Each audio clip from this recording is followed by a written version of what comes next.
Together, let us pray the first novena to St Francis of Assisi. In the name of the Father, and of the Son, and of the Holy Spirit. Amen. Holy Saint Francis, through your kind intercession, we seek holiness above all things.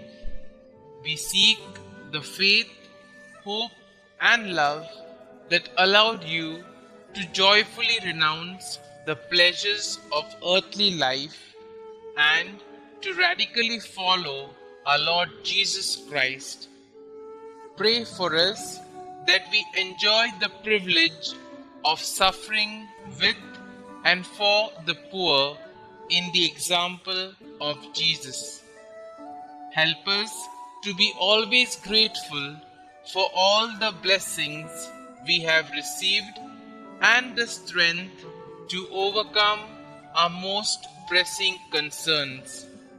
Especially, let us now mention our intentions here.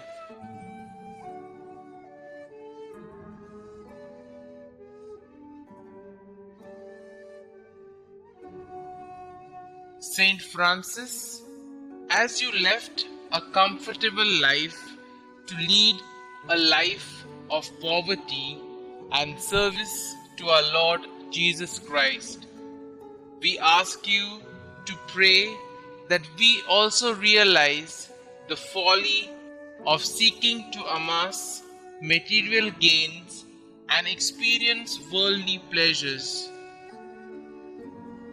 Today, I humbly forego this as an offering to God our Father, hoping this act signals a start of my conversion. Saint Francis, help us in praying for the grace to truly repent for our sins and actively seek reconciliation with God.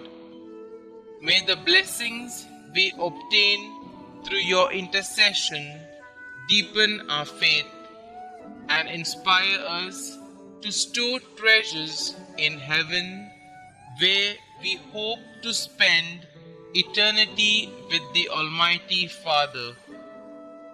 Saint Francis of Assisi, pray for us. Pray to Saint Francis of Assisi. O beloved Saint Francis, gentle and poor, your obedience to God and your simple, deep love for all God's creatures led you to the heights of heavenly perfection and turned many hearts to follow God's will. Now, in our day, in our ministry, to the many who come here searching for peace and intercede for us, we come before the Lord with our special requests. O blessed Saint of God, from your throne among the hosts of heaven, present our petitions before our faithful Lord. May your prayers on our behalf be heard, and may God grant us the grace to lead good and faithful lives. Amen. Glory be to the Father, and to the Son, and to the Holy Spirit, as it was in the beginning, is now, and ever shall be, world without end. Amen.